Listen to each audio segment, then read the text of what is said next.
organic, unpredictable, unknown, lovely, beautiful, a sense of fulfillment. This is part of the pleasures of life and not the chores of life. Coming up on this Monday edition of Daily Iowan TV, settled in, the University of Iowa Children's Hospital moves all its patients in. And a change of plans, how the university plans to rebudget for the upcoming year. Find out if the women's basketball team continued their NIT run last night and how the baseball team did for their Big Ten opener against Purdue over the weekend. We got more rain showers coming our way this week. Find out when coming up during our weather segment. All that and more coming up. Daily Iowan TV starts right now.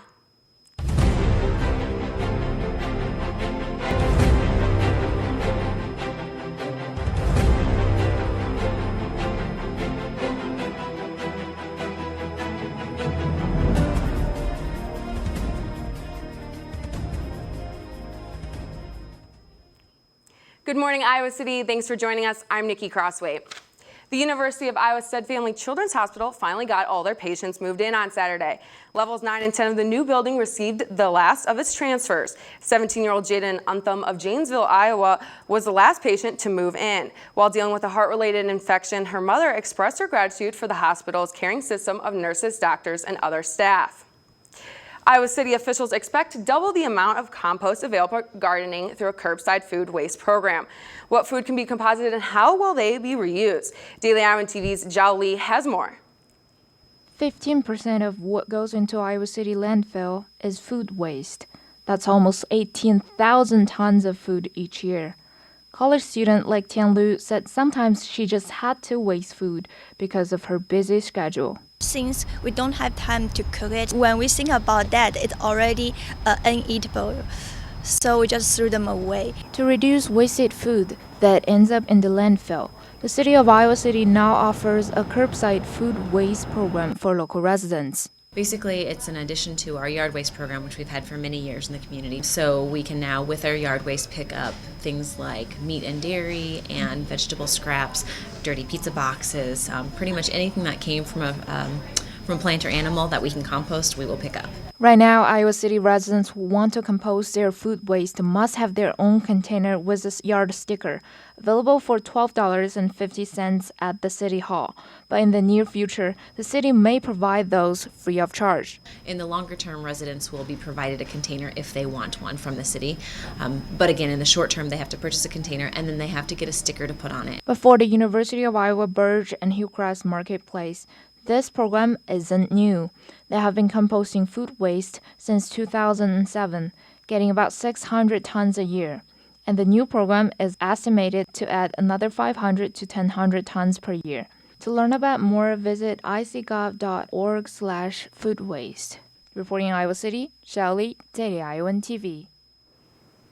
UI officials announced that University of Iowa awarded more than $97,000 to incoming students through micro scholarships. The university joined the scholarship program called Raise.me.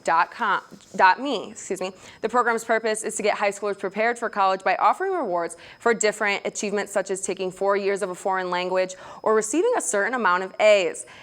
As of now, each incoming UI student can earn up to $1,200 in scholarship funds. Although future Hawkeyes can slowly earn their tuition dollars, the university is finding its ways to rebalance their budget. After cutting more than $9 million from this year's budget, the University of Iowa is seeking funds from flood recovery savings. The Board of Regents' current budgeting strategy is to use $4.9 million from flood recovery. UI officials stated that flood recovery is still a priority, but the savings can now be used since most recovery projects from the 2008 flood are completed.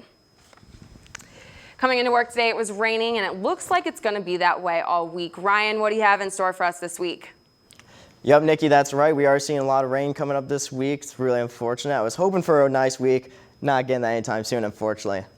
Anyway, looking ahead to this morning, temperatures are in the mid-40s, and we're seeing a slight chance of rain this morning. We did see a little bit of actual rain already, so those chances are for sure real. This afternoon, temperatures will reach the mid-50s, and we're still seeing that chance of rain, so make sure you have an umbrella on hand or a rain jacket. Never know what's going to happen. Our evening will cool down to the low 40s with cloudy skies. And tomorrow morning, we'll start the day with temperatures in the upper 50s, nearly 60. So a pretty warm start to our day. I'm excited about that. But it will be cloudy skies. So let's get to our 6-day forecast. We got a dreary week ahead of us, so let's get to it. Tuesday, highs in the upper 50s with cloudy skies. Wednesday, get the umbrellas out, highs in the low 50s, and we're seeing a 50% chance of rain. Thursday, keep the umbrella handy because we're seeing a 90% chance of rain and highs in the upper 40s. Friday, highs in the low 50s with cloudy skies, and this weekend we're seeing highs in the mid 50s with cloudy skies and possible rain. That's all we have here in the weather studio. Stay dry this week, Hawkeyes. It's going to be tough, but I think you can do it. Nikki, back to you. On Sunday night, a cultural potluck was held at Courier Residence Hall. This event was held with hopes of giving students the opportunity to try different foods that they normally wouldn't put on their plate. I hope students want to explore different flavors, get out of their comfort zones, and learn more about different cultures. The food that was catered at this event, such as Mommy's and Island Vibes, are restaurants in the Iowa City area, so students can try these foods at any time. An Iowa businessman scored a long-term deal with the University of Iowa. Iowa's athletic department chose O'Brien's Orgourmet granola to provide protein bars at student-athlete fueling stations. Owner Rick O'Brien started their business in 2010 and created specialty 2-ounce bags for the Iowa Hawkeyes. The UI spends $2,700 a week towards O'Brien's, but will now turn the company as a permanent provider. Nicole White, the athletic director for sports nutrition, stressed the importance of offering local food whenever possible. Speaking of Hawkeye athletics, Ashlyn has a rundown of what went on this weekend. Ashlyn? Thanks, Nikki. Well, the winter sports are now all finished. The women's basketball team fell to Washington State Sunday afternoon, 74-66. It was definitely an emotional ending for the ladies. Zach Lohman has more. The Hawkeyes played some scrappy basketball, but weren't able to pull away with the win Sunday afternoon as they fell to the Washington State Cougars, 74-66. One Hawkeye that shined during the loss was sophomore Megan Gustafson. Gustafson scored 19 points and recorded a total of 15 rebounds. While the game didn't end in the way she wanted it to, she is very thankful to have played alongside a great senior class. Yeah, it's tough. They're pretty amazing people. Being able to be with them on the court on and off. We're sorry to see them go, but they should go out of here holding their heads high. They had great careers. They're tremendous women as well as just basketball players. So they have nothing to be ashamed about. They really tried to lead our team this year, and all of them did a great job with that. While head coach Lisa Bluter was proud of her seniors for an outstanding year, she was focused on heading into the offseason to work on taking the team's game to the next level.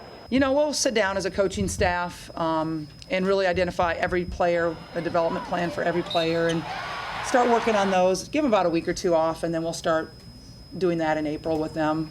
After the game, head coach Lisa Bluter talked about how the team needs to work on three-point shooting and offensive rebounding as they head into the offseason. Reporting from Carver Hawkeye Arena, this has been Zachary Lohman with Daily Iowan TV Sports.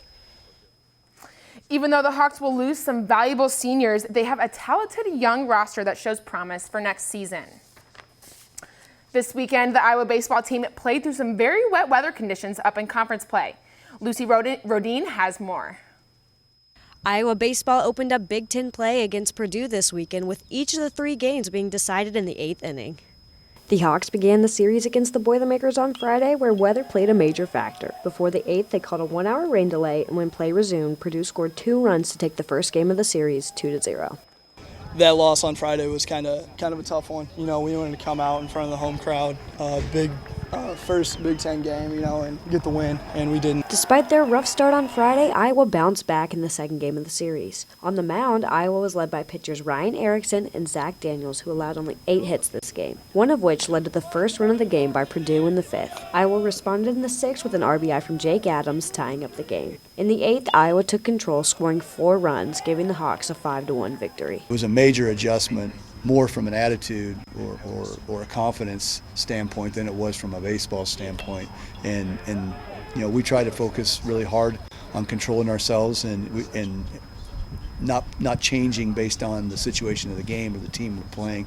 We just control what we can control, and we play as hard as we can and as smart as we can. The Hawks continued their trend of resiliency in the series finale. Iowa started off strong with a run by Mason McCoy in the first and one by Chris Whelan in the third. However, the Boilermakers would not go down without a fight. Purdue scored a run in the third and another in the fifth, but in the 8th inning, it was all Iowa. The Hawks scored 5 runs to win the game 7-2 and take the series 2-1. I learned that this team's really resilient. No matter what situation we're in, we know we've always got a plan. We stick to our plan, and however that goes, we'll win or lose with our plan. Iowa will be back in action this Wednesday against Grandview College. Reporting from outside Doyne Banksfield, this has been Lucy Rodine for Daily Iowan TV Sports.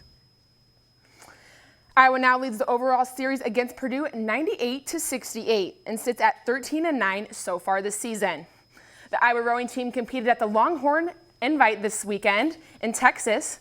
They got second to number 8 Texas, and they beat number 14 Duke. As for other Hawkeye sports, it was kind of a rough weekend. The softball team lost to Illinois in all 3 games in the series on Friday, 0-8 and 2-5 and 4-7 on Sunday. The team now sits at 6-20, but hopes to turn this streak around as they hit the road this coming weekend to take on Purdue. The men's gymnastics team also came up short this weekend, falling to Penn State by about 6 points on Saturday afternoon. They are now off for 2 weeks before competing in the Big Ten Championships April 7th and 8th. The men's tennis team lost to Minnesota 2-5 for their 7th loss of the season. But the women's tennis team had a successful weekend, beating Wisconsin 6-1 Friday night and Minnesota 4-2 on Sunday. Both teams will be back at home this coming weekend. And today is pro day for the Iowa football at the Iowa football complex, So make sure to tune in tomorrow for updates on that. And we will also have a feature on one important player that made a big impact on women's basketball this season. Nikki, back to you. That wraps up another live edition of Daily Iowan TV. Be sure to check out our website, dailyiowan.com, for all the latest news between today and Friday. And remember to pick up a copy of the Daily Iowan even more coverage. For Daily Iowan TV, I'm Nikki Crossway. Have a great day, Iowa City, and we'll see you back here tomorrow.